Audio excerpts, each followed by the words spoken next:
What's up everybody, welcome back to another video. Today I'm going to give you my take as a professional basketball player on the Nike GD Cut 1. This is the Unseen Hours colorway, one of the first to actually release in Europe, so I'm very happy that I could finally get a pair.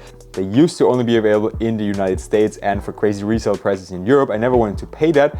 I found one pair on Vinted, but it was really beat up already and used for over a full season, so when I got that pair, I was actually not impressed at all because they were just so beat up already and they didn't really feel like a good basketball shoe. So I was thinking, what is this hype about the shoe? Why does everybody like them so much? So now I'm very happy that I was able to try a new release, a brand new pair, to see how they actually feel. I actually just got done practicing them, so let's get straight into it and start with the most important thing in a basketball shoe, in my opinion, the traction performance. The traction pattern here is actually very interesting because I don't really know how to describe it.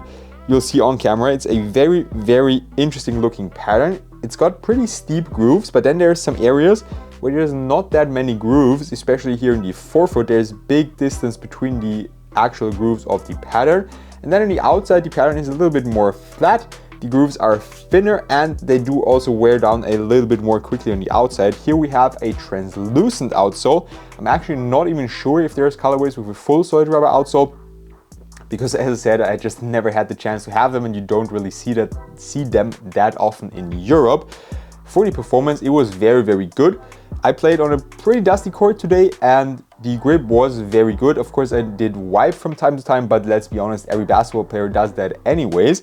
And when I wiped, right after that, the grip was top tier. When there's some dust that accumulated, there was a little bit of sliding, but just one wipe gets rid of it. And to be honest, I had a couple of plays where I did like a drive to the basket, a full stop, a pivot away from the basket and all that. And sometimes when the grip is not good, my shoe will slide and I get called for a traveling game, for example. So I try to avoid shoes like that, obviously. So I'm really actually thinking about maybe playing a game in the G Cut 1s next year, because it's simply in terms of traction performance, they were very good. As I said, just wipe from time to time. I wouldn't take them outdoors because even here, like on the outside, as I said, the rubber wears down a little bit already. So I don't think they're durable enough for outdoors, which is a shame because the cushioning setup is actually very good and would be awesome for outdoors. We have a full-length zoom strobe unit, which is my favorite cushioning setup from Nike and overall one of my favorite cushioning setups for basketball shoes. And then we have a React kinda drop-in midsole. It's not the thickest, but it still adds a lot of extra comfort. One thing that's also there is this kind of sock liner here. I'll put it closer, but I don't think you can see it that well here in this setting or in this camera angle. And I'm usually not the biggest fan. It kind of annoys me because when I put the shoes on, my sock kind of gets stuck on there. And then when I put my foot in like this, the sock kind of starts to get stuck and then it pulls the sock way closer over my foot. So then I kind of have a too tight of a fitting sock because I don't want it to be like let's show it with the t-shirt. I think that would be easier. So like normally when I put on like a t-shirt, normally fitting, but then when I go into the shoe, because of the friction of this kind of sock liner here, the t-shirt or the sock gets pulled down like this, and then it's just uncomfortable for, in this case, my neck, but in the shoe, my toes. So I'm not the biggest fan of that. I felt it more the first time when I played with them. One quick fix with that is just to unlace the shoe very loosely or to lace them very loosely and then put your foot in and then tie them all the way together. That helped when I was practicing in them today. But if you're also something like that, it's not the best thing. I haven't tried swapping out the drop-in midsole because I'm not the biggest fan of doing that, because usually the drop-in that's in the shoe should actually stay there because it's made for that shoe and I don't want to change up the dynamic of the shoe by changing the height or just the thickness of the insole. But just in terms of cushioning performance or feeling, they are very comfortable. Soft, great impact protection because of the zoom strobe unit that goes from all the way in the back up to your toe, so it's really a full-length unit. And then you also have like that React drop-in, similar, just this one reminds me a little bit of what is used on the Kobe 9s as well, and it doesn't really add that much impact protection, but just a little bit more comfort. And funnily enough, the court feel of the shoe is actually also very good, and that's crazy important for me because I'm a shooter and I don't like to be off balance, especially in my forefoot. So sometimes when there's a big air zoom unit in your forefoot or just some other very crazy cushioning setup, I don't like it as much because it feels like it throws off the balance on my jump shot.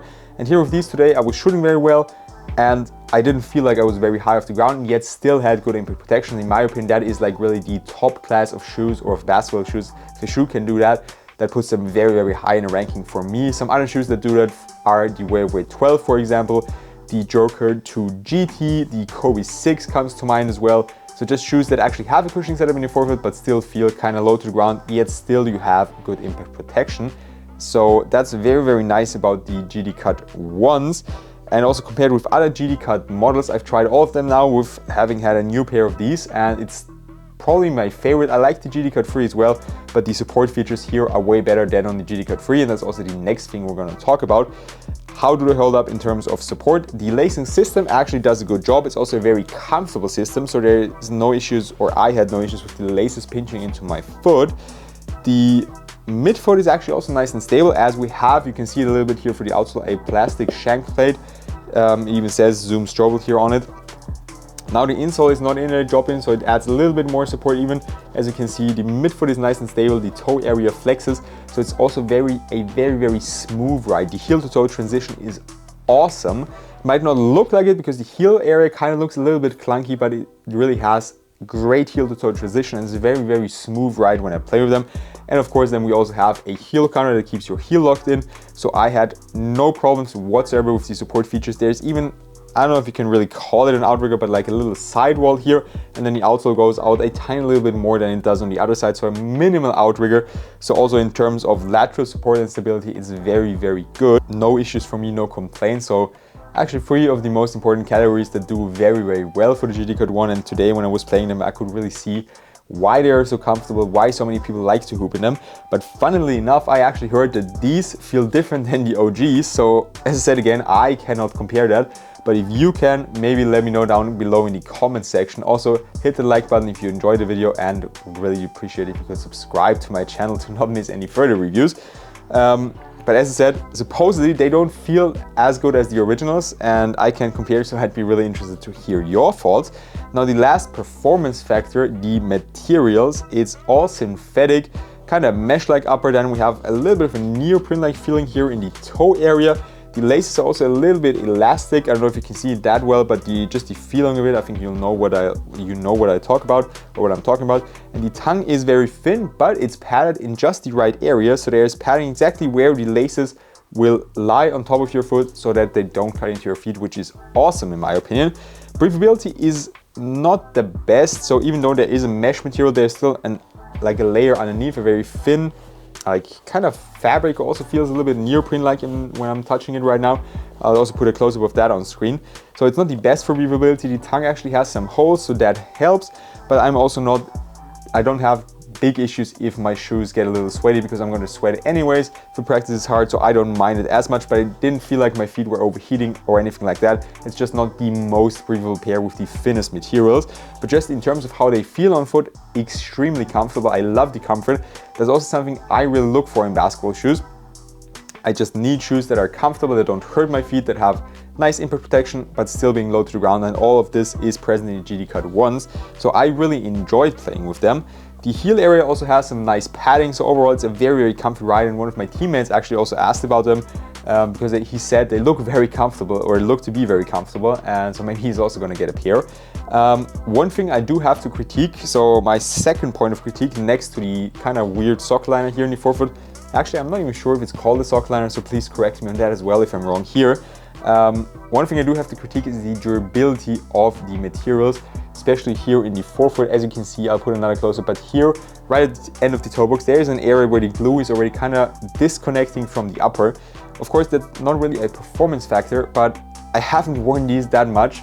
So like about a week of more or less intense basketball sessions, and that should really not happen after just 1 week. So that is a big downside, and really a thing you should consider, because the retail price is also pretty damn high at 200 euros or dollars.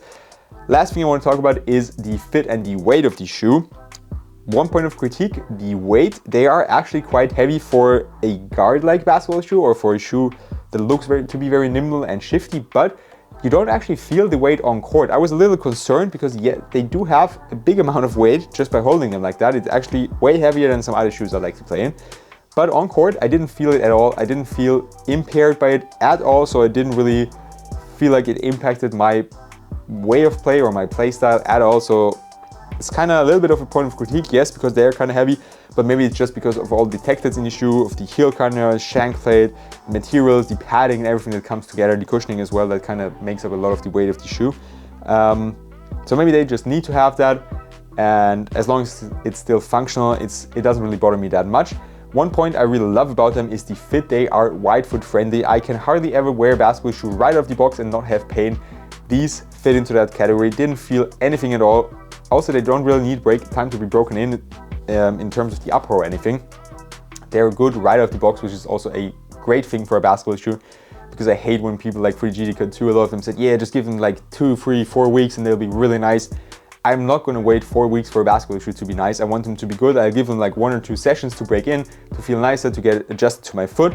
But if I have to wait 4 weeks for a basketball shoe, I'm not going to do it. I'm not going to go through 4 weeks of pain on my feet to play in them, as I'm like practicing almost every day, so I just can't do that. And it's just not worth it in my opinion, so that's very, very good.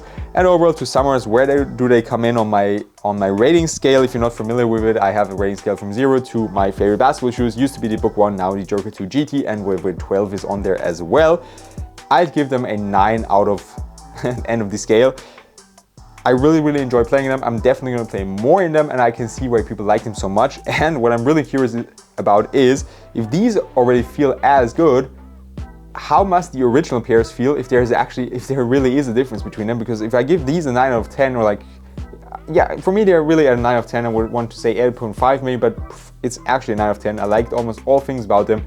Just some minor points of critique, and I really enjoyed playing them. So 9 out of 10 is totally fair. There's some things that could be improved, so not a 10 out of 10. But then I'm thinking, is the original pair like a 12 out of 10? Because some people were saying they're so much better. So please let me know if you had both pairs, or if you had the chance to play in the OGs. I'd be really interested to hear that. And as I said before, leave a like on the video, comment your thoughts obviously, and subscribe to my channel. Have a good one, and see you next time.